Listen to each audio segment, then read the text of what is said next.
Hello there, happy innovators. How you doing today, huh? You having a good week? I hope that you are having a very good week. You know, I don't know what it's like where you live, wherever you are listening to this podcast, but here in New England, it is absolutely freezing here. For the past week or so, it's been like 10 degrees above zero or lower. And yes, it's winter. Yes, I'm used to the cold and all of that, but it is freezing here. Okay, I mean, with the wind chill, sometimes it's like minus 30 degrees, record lows for the region of New England. And when you consider that New England is like the oldest region in the United States, I mean, it was where everything started. When they say that it's a record low, we're talking like, since the year 1620, okay? It's the coldest it's been since then on record. So, yes, there's a little bit of snow and everything, but see, the problem is that there's a lot of ice. Like, absolutely everything is frozen, solid ice. There is ice on certain parts of my property that never get ice. They never get frozen. And we have this thing with the ice that happens around here. They call it black ice. I don't know what they call it where you're at, but black ice is when the ice is actually clear, or you can't see it. It's not white or crystalline. It's just kind of like a little bit of a sheen on the blacktop or the asphalt, okay? And it's dangerous because you don't see it. And I got a bunch of that stuff all over my property, okay? And actually the other day I was walking around out there and I slipped and fell. Like, I don't do that very often. Man, I tell you what, I hit the bricks, man. I went down like a cheap pair of salad tongs. And it was laughable now, but at the time it was pretty painful. And a little bit shocking and embarrassing. It's like 1 minute you're walking and the next minute you're laying on your back looking at the clouds. I mean, it's that quick. So I'm recovering. It was, like I said, the only thing that really got hurt was my pride. Anyway, so today I want to share a story with you that came to mind the other night. So why don't you grab yourself a nice hot cup of coffee and maybe hang out with me for just a little while. Anyway, so like I mentioned in the Top of the Mountain episode, the last episode I released, my wife and I had gone to Las Vegas to deal with the funeral of her mother, my mother-in-law. And while we were there, we were staying in a hotel.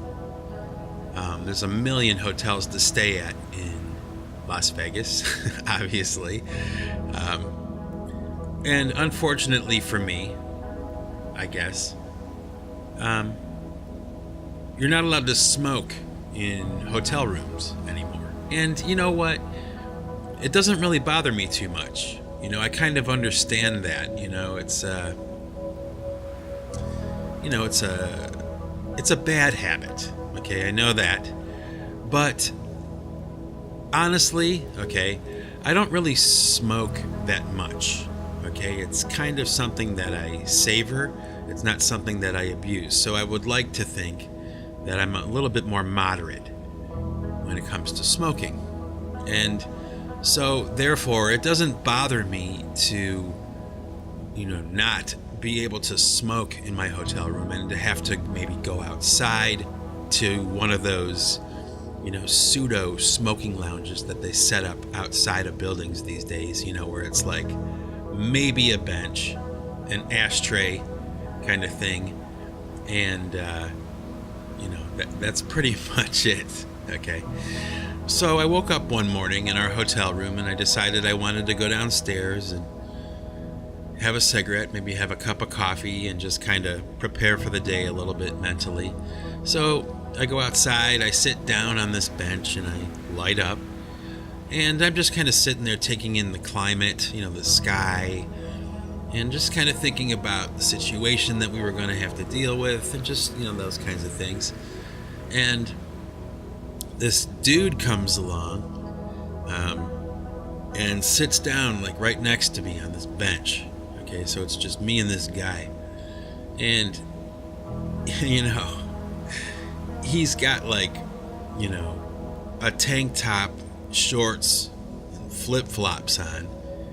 He's like maybe, I don't know, probably about 70 years old, or maybe 65 years old or something like that. An older fella, white hair, But obviously this guy, was either on drugs, drunk, both, or maybe even struggling with some kind of like mental illness or something. And right off the bat, like right when he sits down, he starts talking to me, okay? And it's really kind of funny because I'm used to that, I don't know if you remember me mentioning way back in the Snowflake 33 days, I talked about how I had this tendency to attract people that are, the quote-unquote freaks, of society. Like, they just are drawn to me for some reason, okay? So I wasn't, like, surprised or anything. But I did notice that with this particular fella, that he was, like, drooling a lot. And, his teeth were, like, rotting out of his mouth. His left eye was, like, blown out and, like, red. Like, just, some serious damage to his eye. His hair was a mess. He looked like he was probably homeless. And like I said, he sits down and he starts talking to me, and we start having actually a pretty interesting conversation. And he's telling me that he's from Nebraska. He has a farm in Nebraska. His name is James. He came to Las Vegas to become a famous singer, and he figured that if he was ever going to achieve his dream, like, now was the time to do it, at the age of 65. And I kind of figured that it was like some kind of I don't know, some kind of delusion or some kind of ruse or some kind of scheme of his or something. It was like almost waiting for him to say, give me all your money or something. Like waiting for it, but he didn't, and we wound up having this really great conversation. I was telling him about why I was in Las Vegas, and he was really polite and cordial, and it was just one of those things where and it's happened to me before, where I find myself having a conversation with somebody like that, and for some reason, when I'm having a conversation like that with a person like that, I wind up feeling good about it. I wind up being happier after I've talked to them, and I don't really know why. I mean, it's not some sense of charity or something like that. It's really something else that I can't quite pinpoint. I can't put my finger on it, but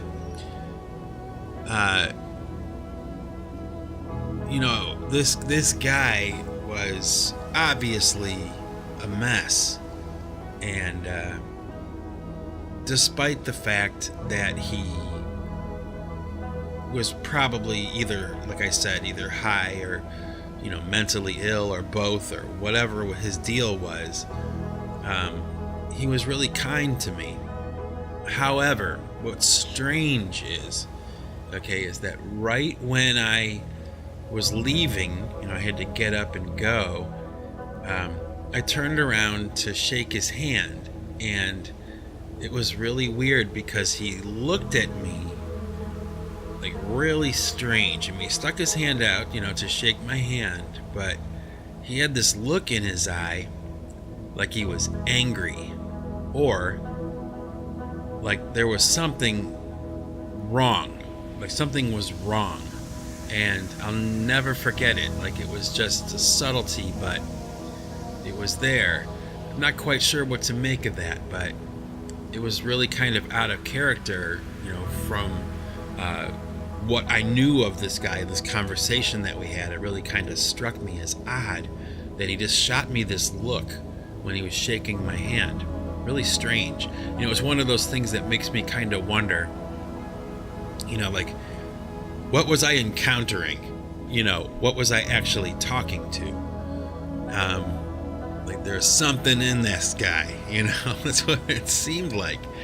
But like I said, he was really nice and everything. And I, went back to my room and kind of told my wife about it and everything. But I couldn't help but notice how good I felt after having talked to him. Like,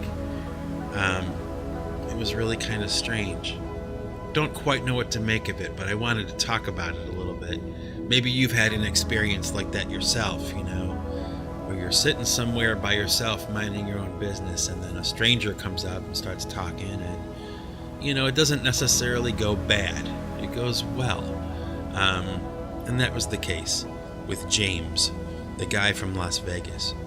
But another thing I wanted to talk about that's kind of related to this topic is,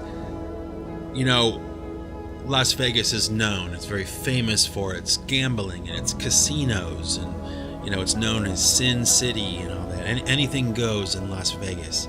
But honestly, okay, I never really liked casinos. Like, gambling is just something that does not appeal to me whatsoever. Like, I'm not interested. I'm not against it or anything like that. I just don't have the desire to gamble.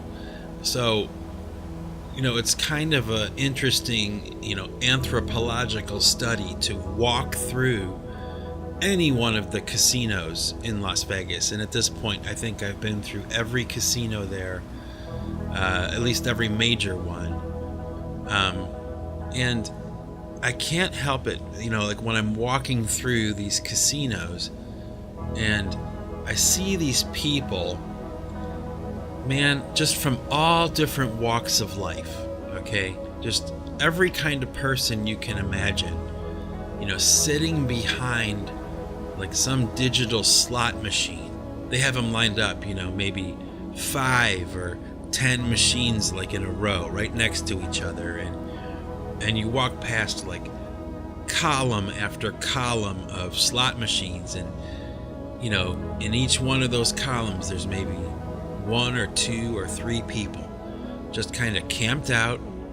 They have their, lucky whatever sitting next to them. They are just sitting there staring into this machine and just hitting the buttons.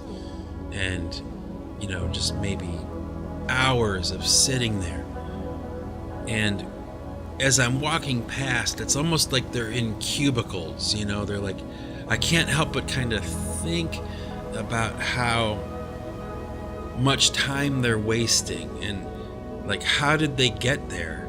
And like, how did they arrive at this place in their life where like the highlight of their day, or the majority of their day, is spent sitting behind these contraptions, just getting that dopamine fix, just hitting that button, hitting the button, hitting the button, over and over and over again. And, I walk past them, and I'm not passing judgment or anything. I don't care if somebody wants to gamble, I don't care if that's what they want to do with their life, but I just can't help thinking the way that I do about it. It's almost a sense of pity that so much time and so much money is seemingly, at least to me, being wasted. To them, in their perspective, that's probably not the case at all. But I just can't help it, walking through just row after row of these machines, and you see these souls sitting there, I don't know. It makes me feel kind of sad, it makes me have pity for them. And maybe I'm wrong. Maybe I have the wrong idea, but I don't know. Maybe you disagree. Maybe you agree. I don't know. And another thing I wanted to talk about today is this show that my wife and I stumbled across one night. By accident, really. We stumbled into it. It was a show on the Smithsonian Channel, which is a channel I never watch. But it was a show called America in Color. That's what it was called. And it was footage from the 1920s, the 1930s, the 40s, and the 50s, all the way up to the 60s, I believe. Okay, I could be wrong. But what it was this old black and white footage from back in the day that somehow they have meticulously gone back and colorized all of this footage.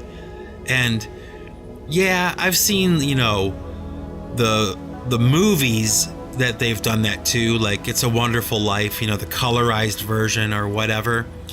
And that's pretty cool. It's cool. I could take it or leave it, black or white, color, it doesn't matter.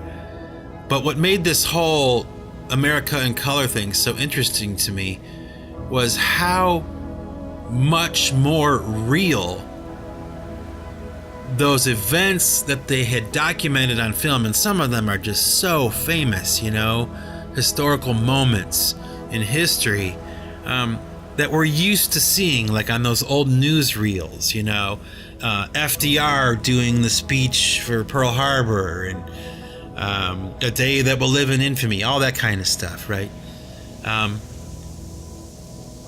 We see it in black and white, and it's, I don't know, I guess to me, okay, it's kind of like I'm detached from it.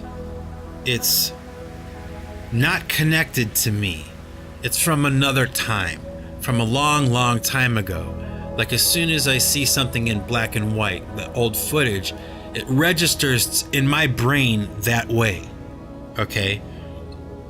It's almost like a way of taking the humanity out of it, okay? I mean, it may sound strange to you, but it doesn't sound strange to me, okay? It's the way my brain works, So seeing these events, these famous events in color, and watching some of this found footage, from these time periods that I've never seen before, and it's all colorized, it's all in color.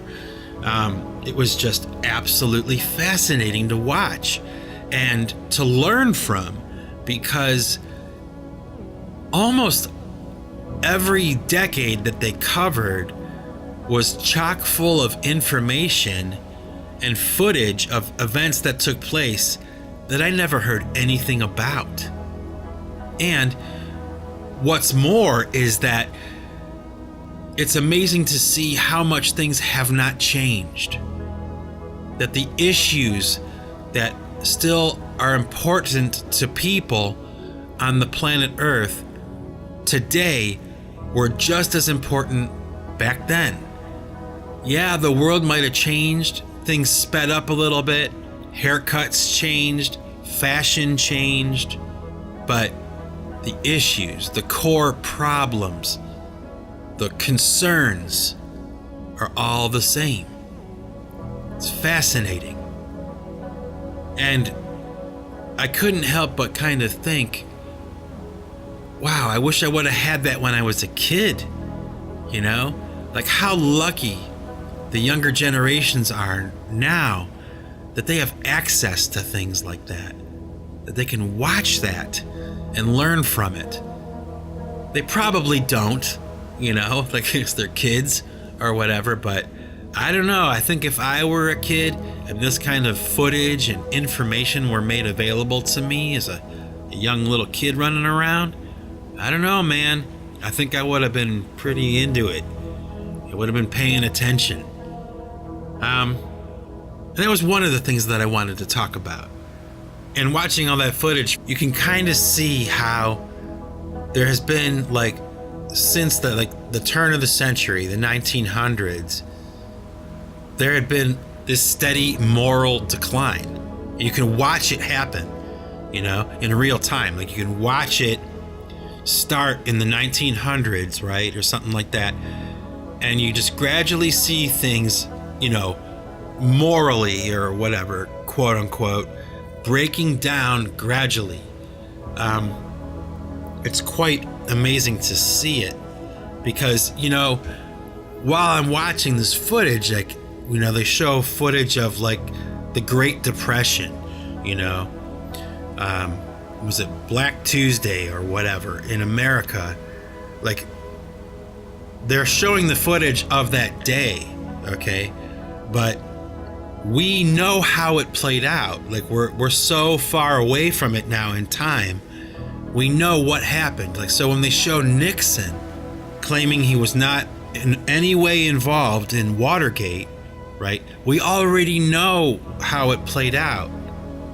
So it's just fascinating to watch it from the perspective that we have today.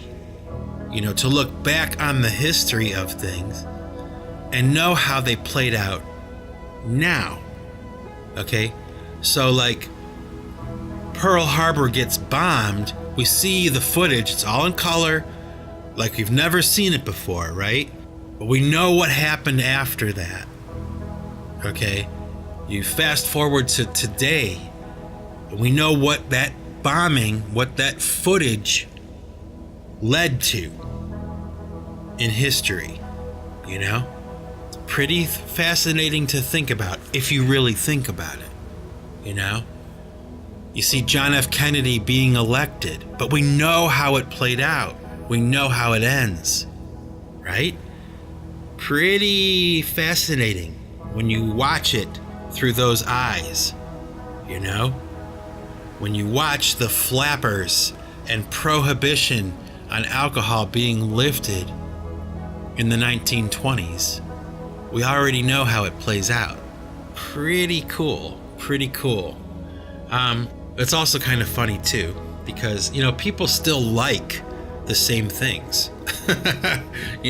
Human beings still like, booze, parties, sex, food, some things never change, and that makes me laugh, Oh, human nature, it's just, it's crazy, man. It's crazy. Especially when you think about something like the Depression, and when that all shook down, and, who was really responsible for it? That incredible dip in the stock market where, it was just, bedlam.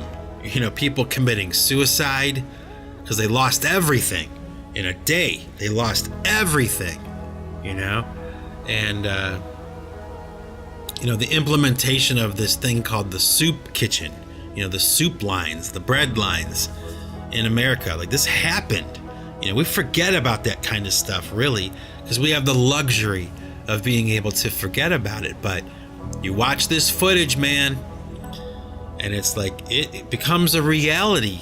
It becomes a reality just by putting it in color. At least to me, it just becomes a lot more real.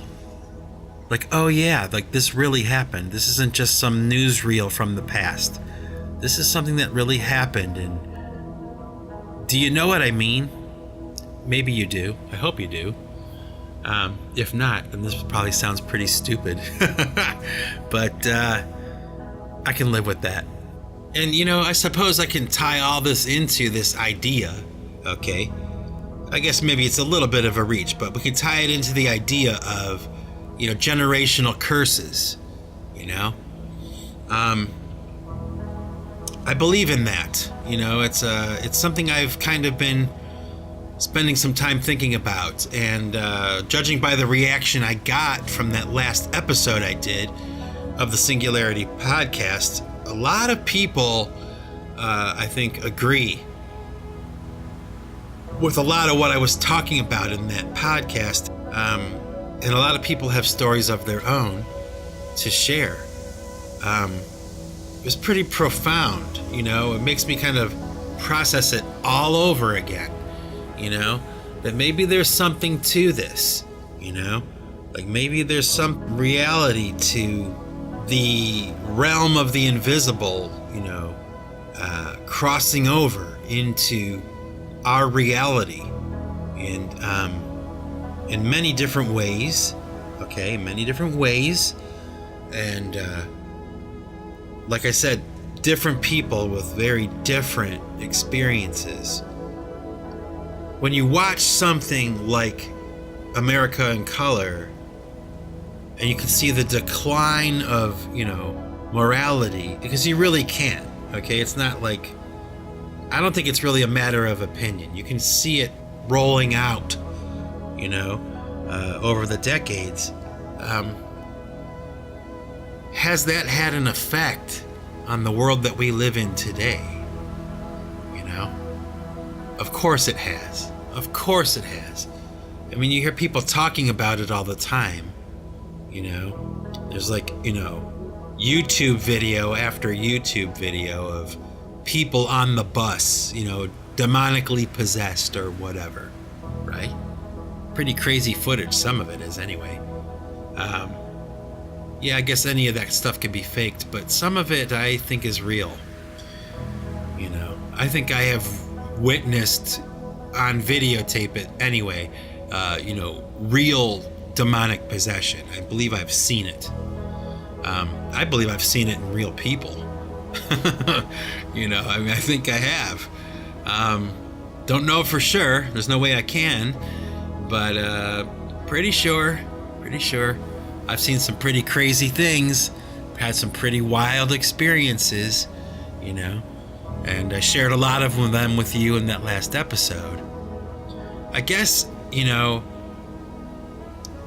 I wish there was a forum. I wish there was a way for me to hear your stories about these kinds of things. Some of my listeners were gracious enough to share some of their stories with me. But, I don't know. I guess I'm kind of open to listening to you, Feel free to shoot me an email, if you have any stories that you want to share with me. I would definitely be interested in hearing them, And maybe talk about them, or something, Okay, now I also want to talk to you today about this idea that I had that I think might be worth sharing with you today, okay? And it starts with like a question, okay? Like, you go through life and you learn things, right? And you think you're pretty smart, Not the most intelligent person in the world, but you know a few things, right? Did you ever have a situation where you realize how much you don't know? Oh my gosh. Well, I did, it's something that really is funny to think about, okay? At least it is to me, okay? Because I don't have any problem admitting my own ignorance, okay? It's it may be one of my more positive aspects to my personality, okay? I have no problem seeing my flaws and laughing at them, okay? But I was watching this again, I was watching this series on YouTube. I watch a lot of YouTube, obviously.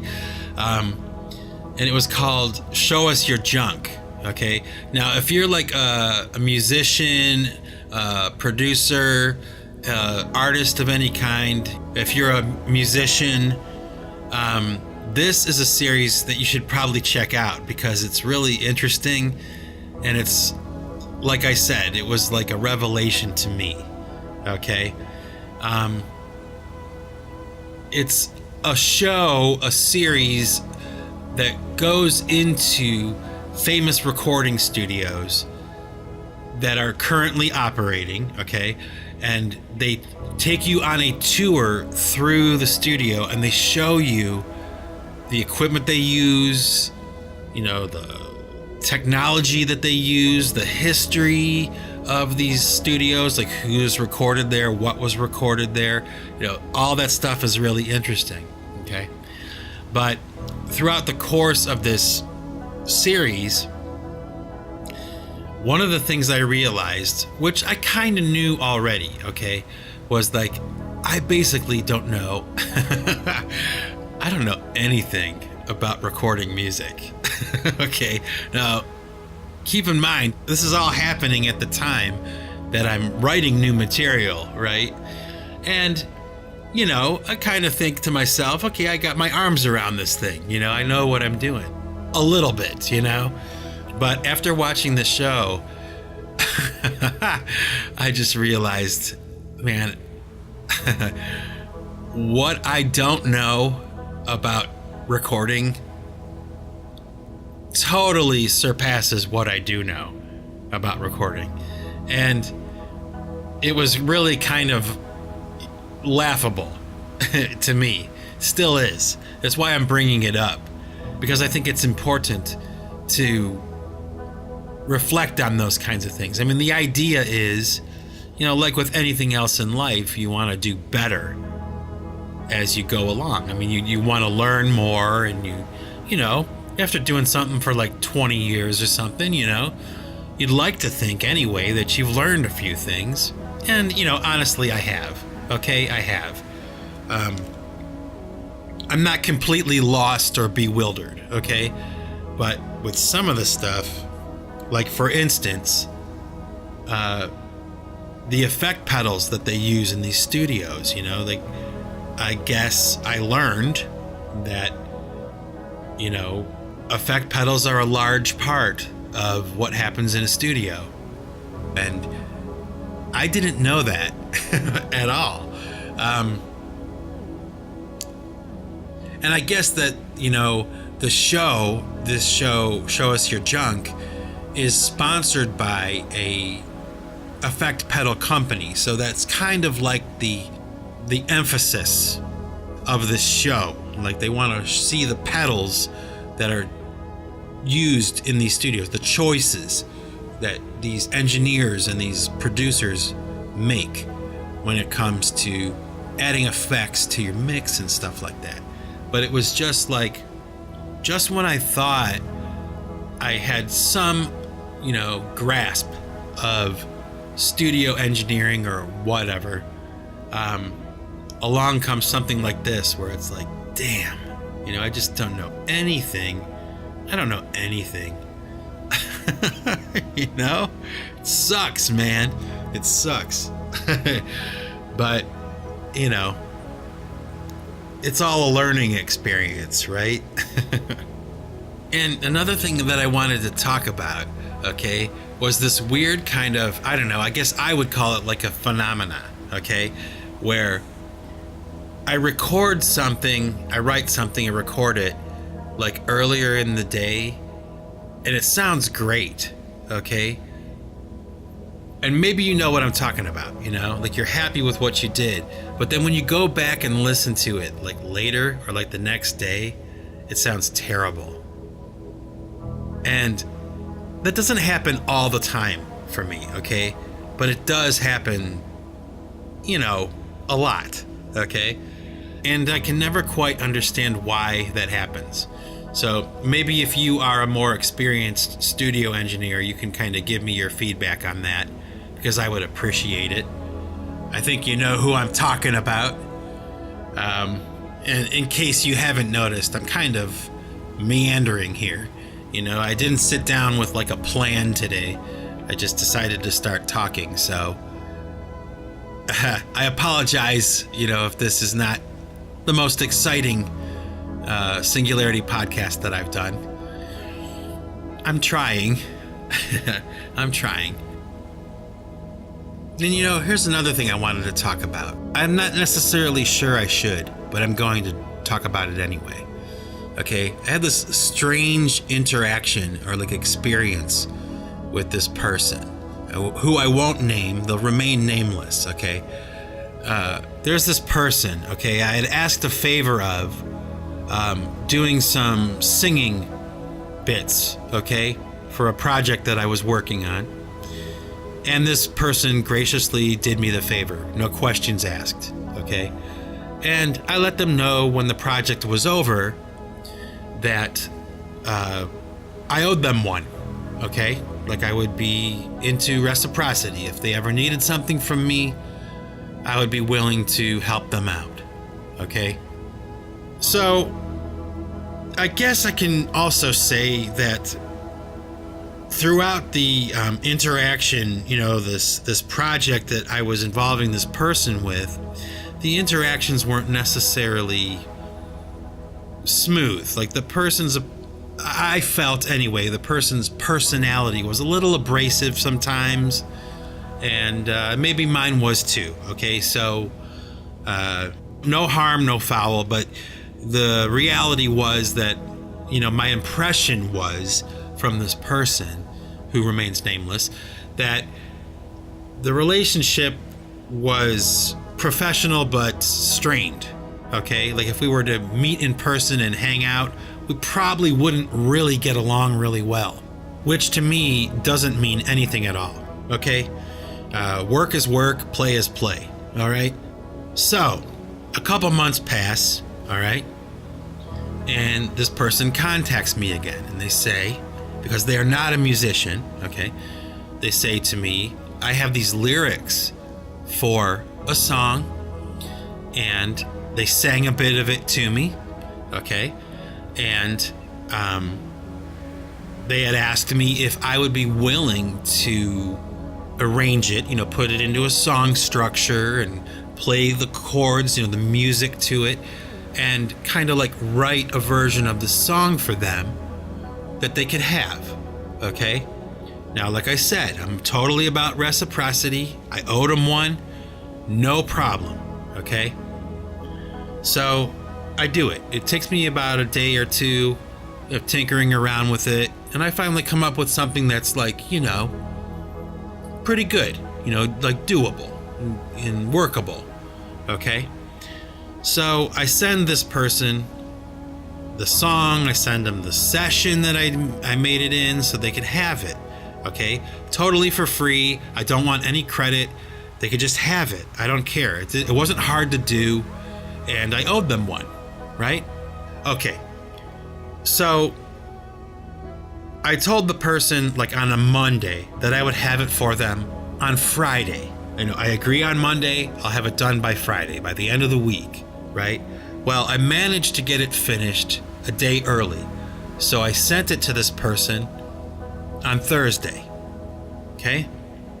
Got it? And so I'm waiting, you know, I'm waiting for a response. I'm waiting for something to kind of like let me know, well, one, that they got the files that I sent, right? That they liked what they hear or they don't like what they hear, okay? And I wait and I wait and I wait, and I don't hear anything until Saturday. Now, I don't know about you, okay, but it kind of pissed me off a little bit, okay? Because, you know, I had taken my time to do this, okay? So I figured the least they could do is, you know, kind of like respond in a timely fashion, okay? Maybe it's not the top priority of their day, but, you know, be considerate, have some consideration for me, and kind of let me know. Give me some feedback. Give me something, right? So, Saturday, I'm talking to this person. We're in the middle of a conversation. We're talking about these tracks. We're talking about the song structure via email, okay? And then, kind of like in the middle of the conversation, I ask a question or something, and there's no answer. So I'm sitting there waiting, you know? Like, we're in the middle of a conversation, like we're talking about this, and all of a sudden it just abruptly stops, okay? So, probably about 10 or 15 minutes later, this person responds, and I'm like, where did you go? Like we were in the middle of a conversation. Like, what the hell? Like, what's that all about? Well, I was on a call with someone else. What? Like, we were in the middle of doing this. Like, we're in the middle of talking about this, and you're on the phone with somebody else. Like, so you cut me off to go talk on the phone with somebody else? I'm like, I hate when people do that, okay? I don't know, maybe I'm old-fashioned or something, okay? But doesn't it make sense that, like, when you're talking to someone, like if they have to step away or they have to pause the conversation, that they would say something, that they would acknowledge it that way. Like, I'll be right back. I have to take a call. I'll be right back, or something like that. I mean, I just find that so absolutely rude that someone would do that. So I kind of expressed to this person, right, that it pissed me off. Like, I hate when people do that. Like, don't do that. All right. If we're talking about music, we're talking about a project we're working on, don't just disappear, right? Like, at least let me know you're stepping away. Okay. That's my point. All right. Well, this person comes back at me with like anger and disgust that I was so impatient or whatever, and decides that they don't want to have anything to do with this project anymore, that it's over. They don't want to do anything anymore. Okay. And they go off about how mean I am and how inconsiderate, or like I have a mean streak and everything. And I'm like, a mean streak? Like, I just recorded all the stuff for you for free, and I gave you everything. I even let you keep it, and I don't even want any credit for it. And you think I have a mean streak? Like, what are you talking about? You know? It confuses me. And it brings me to this point, okay? That what is normal and acceptable, like manners and etiquette in social interaction, is not present in most online interactions that I have. It's not the first time that this kind of thing has happened, but it is the first time that I said something to somebody about it. Okay? Normally I just keep my mouth shut and I don't say anything. I just get offended and then like get over it. But this time I said something, and you know, this person didn't want to hear it and just cut me off. Just like, what? They just cut me off. Like, I did all this stuff for you, and I expressed myself that you had offended me, and now all of a sudden we're just not going to talk or deal anymore. Okay? Ladies and gentlemen, this is the state of the world that we live in, you know, where people just do not care about the other person, right? They only care about themselves. And I'm sorry, but I don't fit into a world like that, okay? I don't know what else to say, but it's not the first time that's happened, and it's probably not the last time it'll happen. I just felt like, damn it, I gotta say it, you know? I just want to say it and see if anybody agrees with me, you know? I'm just like fed up with the rude and inconsiderate behavior of a lot of people that I have dealt with online. Maybe you agree, maybe you disagree. Maybe I'm overreacting, you know? Maybe I have the problem. I probably do. I guess I can kind of be a jerk sometimes, or be short with people, or, you know, quick to anger or something, I suppose.